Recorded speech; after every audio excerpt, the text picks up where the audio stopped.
Le lemme de décomposition des noyaux nous permet d'écrire le noyau d'un polynôme d'endomorphisme en U comme somme directe de noyaux d'autres polynômes d'endomorphisme en U si on est capable d'écrire le polynôme P de x comme produit de deux polynômes premiers entre eux. En effet, le lemme de décomposition des noyaux nous dit alors que le noyau de P de U est la somme directe des noyaux de Q de U et des noyaux de R de U. Plus généralement, si on est capable d'écrire le polynôme P de x comme produit de polynômes 2 à 2 premiers entre eux, alors on pourra écrire le noyau de P de U comme la somme directe des noyaux des endomorphismes PI de U. Et ceci découle directement du premier point, étant donné que si P1, P2, P3, P4 sont 2 à 2 premiers entre eux, alors P1, P2, P3 est premier avec P4. En appliquant alors le premier point et en réitérant le procédé, on obtient le résultat souhaité.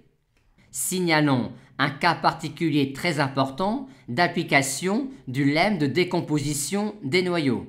Si P est un polynôme annulateur de U, le lemme de décomposition des noyaux nous donne alors une écriture de E comme étant la somme directe de noyaux de polynômes d'endomorphisme en U. Démontrons maintenant le lemme de décomposition des noyaux. Indiquons tout de suite que la somme de ce sous-espace vectoriel-là et de celui-là est bien inclus dans ce noyau-là, étant donné que ce noyau-là est inclus dans ce noyau-là vu cette relation-là, et de même pour ce noyau-là. Pour aboutir à cela, on devra sûrement réussir à écrire un vecteur x du noyau de P de U comme la somme de deux vecteurs. Or, Q et R étant premiers entre eux, il existe des polynômes U et V tels que cela en vertu du théorème de Bezout.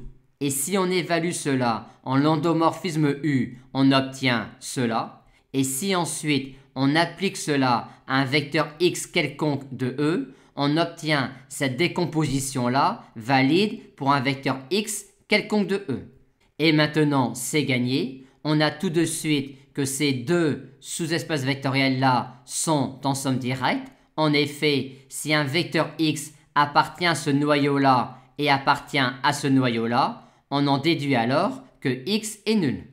D'un autre côté, si on considère cela pour un vecteur x du noyau de P de U, on a alors ici l'écriture pour un vecteur x du noyau de P de U comme étant la somme de ce vecteur-là et de ce vecteur-là, avec ce vecteur-là qui appartient alors au noyau de R de U, étant donné que x appartient au noyau de P de U et en se rappelant que les polynômes d'endomorphisme en U commutent.